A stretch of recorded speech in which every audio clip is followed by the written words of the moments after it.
a fake New York, a president's son in disguise, and a deadly fight scene that nearly went wrong. Escape from New York became one of the most iconic sci-fi action films of the 1980s. But behind the scenes, the production was far stranger than what made it to the public. Today, we'll show you 10 facts you never knew about Escape from New York and why this gritty cult classic still stands the test of time.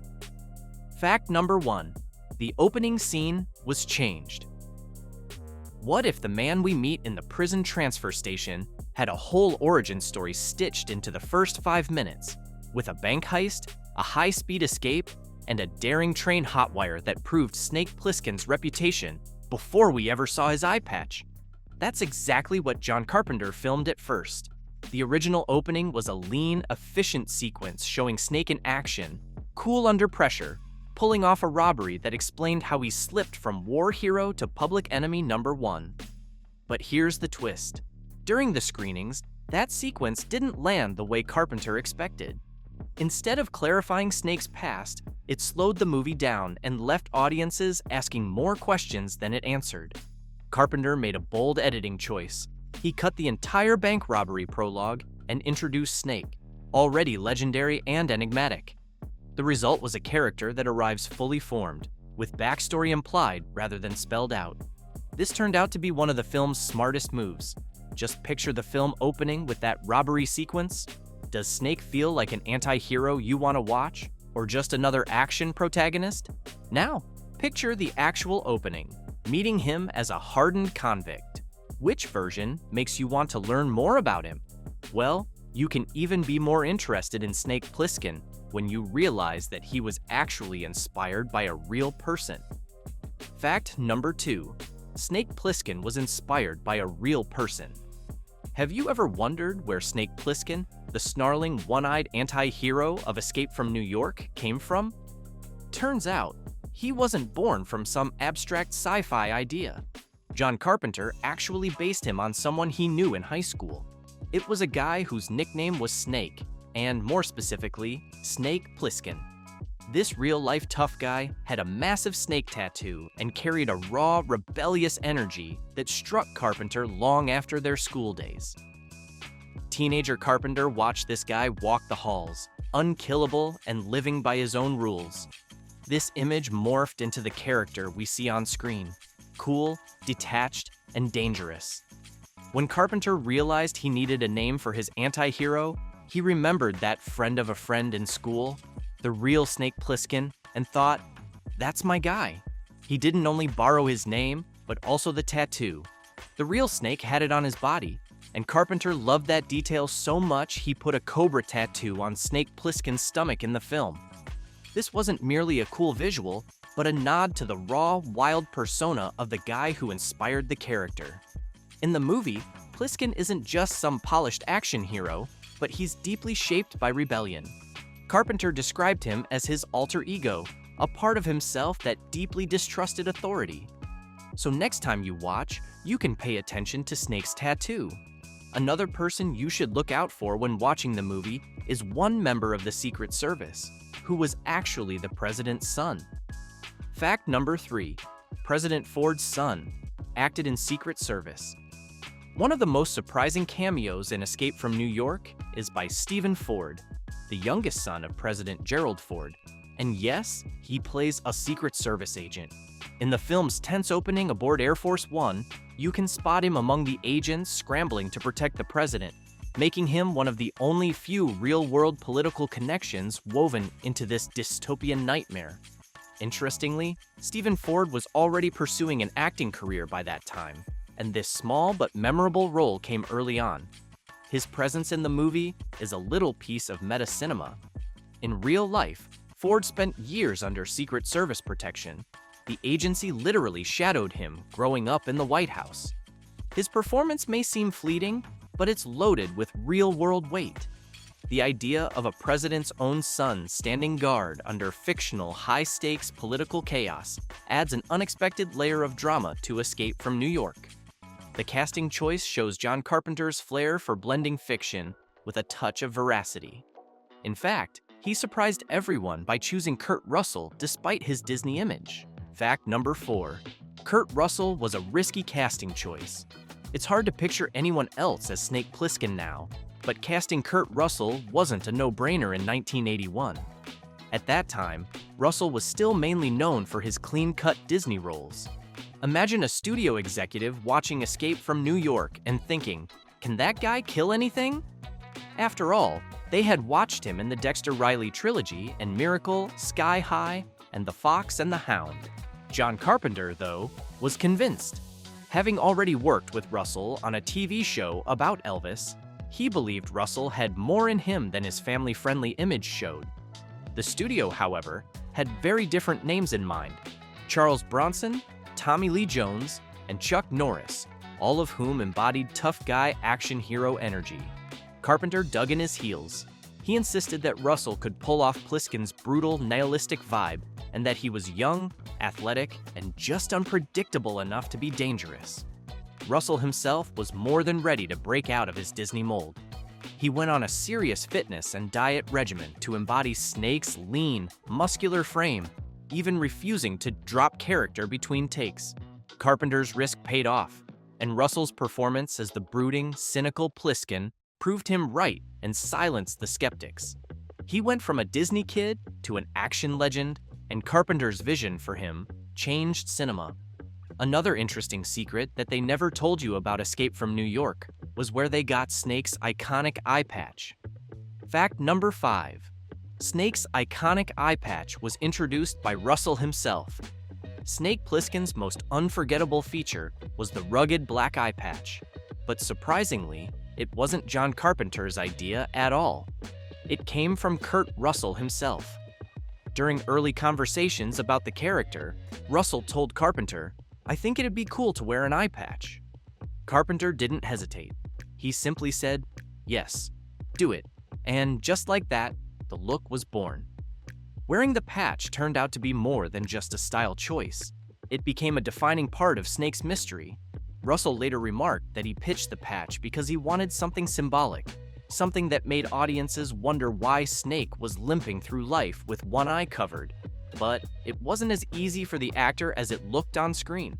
In reality, the patch really messed with his depth perception, making stunts and fight scenes significantly harder to pull off. Russell could only see out of one eye while acting, but he didn't give up and stuck to it. In one of the film's most brutal sequences, Snake battles Ox Baker, a professional wrestler. Russell threw real swings, and Baker responded in kind. Wearing the patch throughout added a physical challenge, as Russell could only see out of one eye. Despite this, he refused to drop it, believing it would cement Snake's image as a hardened, enigmatic figure. The eye patch added emotional weight too. Russell added that he wanted it to remain mysterious, and there's no neat explanation for why Snake wears it. It's just a part of the dark past that the audience never fully unpacks. Carpenter didn't only focus on choosing the right main character, but he brilliantly created a set with burned-out buildings. Fact number 6. The movie used burned-out buildings for the set. Imagine walking through a city that feels like the end of the world, with empty streets, blackened walls, shattered windows, and rubble everywhere. That was the vision John Carpenter brought to Escape from New York. But rather than building an entire decaying Manhattan on a backlot, he found it already. In St. Louis, Missouri, there were areas ravaged by a massive fire years earlier. In 1976, a catastrophic blaze ripped through parts of East St. Louis, leaving entire neighborhoods in ruins. Buildings collapsed, bricks framed jutted into the sky, and rubble stretched for blocks. When Carpenter's team arrived in the early 80s scouting for a city of the dead, they saw exactly what they needed. It was a real, burned-out shell of structures that looked authentically post-apocalyptic. To sell that world even further, Carpenter convinced the local officials to shut off streetlights for entire blocks at night and had the crew wet down the streets so they'd glisten under narrow lighting, like a ghost town visibly breathing in the darkness. The effect was obvious. Some of the most iconic scenes, like Snake's walk down crumbling streets and brutal clashes in dark alleys, were shot against the real brick frames bones of a burned-out city. Union Station, the Fox Theater, and even the old Chain of Rocks bridge all played parts in this transformation. With these ruins, Carpenter saved money, but he also had to film at night, making it hard for those who passed the streets during the day. Fact number 7. Nighttime filming involved clearing debris. When Escape from New York rolled into St. Louis to film its grim dystopian streets, the nights were for building a whole movie world from scratch. The crew had freedom over whatever happened from 6 p.m. to 6 a.m., and the lights were shut off. But here's the kicker. Every morning, as real-time commuters began their day, bulldozers rumbled in to haul away all the junk that had littered the streets overnight. They saw old cars, twisted metal, and shattered props. All of these were pushed aside to make sure St. Louis looked like a normal, functioning city by dawn. And then, some of that same debris made big news. The production had actually brought airplane parts, an old DC-8 in fact, cut into sections, and staged a crash site right in downtown St. Louis. The next day, newspaper reports were full of eyewitnesses claiming they'd seen a real plane crash. People weren't just fooled, but they were convinced that something terrible had happened. It's almost cinematic irony. The very things that helped the film look ravaged and desolate were cleared out before dawn, so life in St. Louis could go on uninterrupted. The set was alive, but only when the rest of the city slept. Think about that the next time you watch Snake Plissken stalking through empty streets. These weren't CGI, but were real effects, built up at night and erased by morning. Fact number 8. Practical effects were used. One of the most magical things about Escape from New York, the futuristic computer graphics on Snake's glider dashboards weren't computer-generated at all. With real CGI being far too expensive at the time, James Cameron, then still early in his career, stepped in as a special effects artist to help pull off one of the film's most memorable visuals. Cameron and the effects team built a detailed miniature model of Manhattan, painted entirely black. Then they lined the edges of each building with bright, reflective tape. Under black light, those glowing outlines transformed the model into what looked like a 3D wireframe city displayed on old-school vector graphics. A careful camera move through that miniature created the illusion that Snake was flying over a digital cityscape, but it was really just clever, hands-on artistry. What's even more impressive is that this model didn't retire once Escape from New York wrapped. It was repainted and reused in the sci-fi classic Blade Runner, giving life to a whole new dystopian skyline. This practical effect is a masterclass in doing more with less. Rather than outsourcing to cutting-edge but expensive computer graphics studios, the crew leaned into physical craftsmanship, miniatures, tape, and black lights. This all combined to make something that looks like high-tech futurism, but was built with raw ingenuity. Another important prop that was used in Escape from New York was the helicopters, but you won't believe where they got them from. Fact number 9. Helicopters were provided by the National Guard. If you watch Escape from New York closely, one thing jumps out in those aerial police state scenes as the helicopters swarm overhead. What many don't realize is those weren't just movie props, but John Carpenter's production actually borrowed real helicopters from the National Guard. But on set, not everyone was thrilled about the choppers. Lee Van Cleef, who plays Commissioner Hawk, hated the helicopters. The constant whirring and close flybys clearly weren't his thing, and he didn't hide his discomfort. Meanwhile, behind the camera, Carpenter was having a very different experience.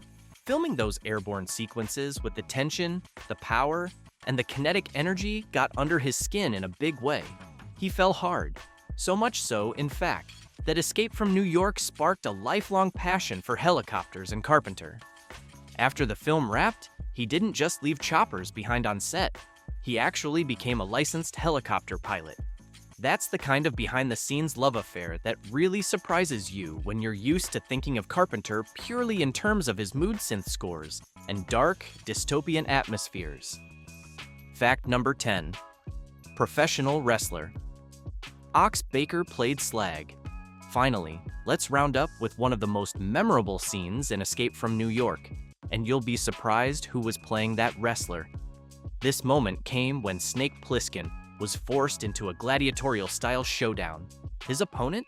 Ox Baker, who was an actual professional wrestler known for his massive frame and no-nonsense presence.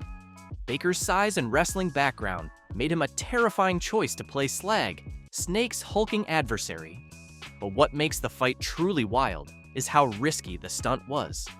Baker and Russell faced off with nail-studded baseball bats and shields fashioned from trash can lids. To pull off the climactic, horrifying moment where Snake strikes Slag's head, they actually taped a block of wood to the back of Baker's neck, and Russell swung hard, with real intent, to drive the bat with nails into that block. Baker was no stranger to real hits, but he was really nervous. According to Carpenter and Russell, there was very little margin for error. If Russell missed the wood block, he could hit something far more dangerous. During test runs, Baker was too rough, and Russell then confronted him, flicking him in a sensitive spot just to get his attention. Despite the danger, the moment came. On the take, Russell landed the swing exactly where he needed to, and the bat pierced into the wood. It looked convincingly like it was embedded in Slag's skull. Whether it's the son of a president who acted as a member of the Secret Service, the burned-out buildings used as the set, or the inspiration that created Snake, Escape from New York had a lot going on behind the scenes. Which of these facts surprised you the most? Let us know in the comments. If you stick to the end of this video, then you're definitely interested in what happens when making movies. To learn more about how the most famous films were produced and all the secrets that happen behind the scenes, subscribe to our channel and leave a like.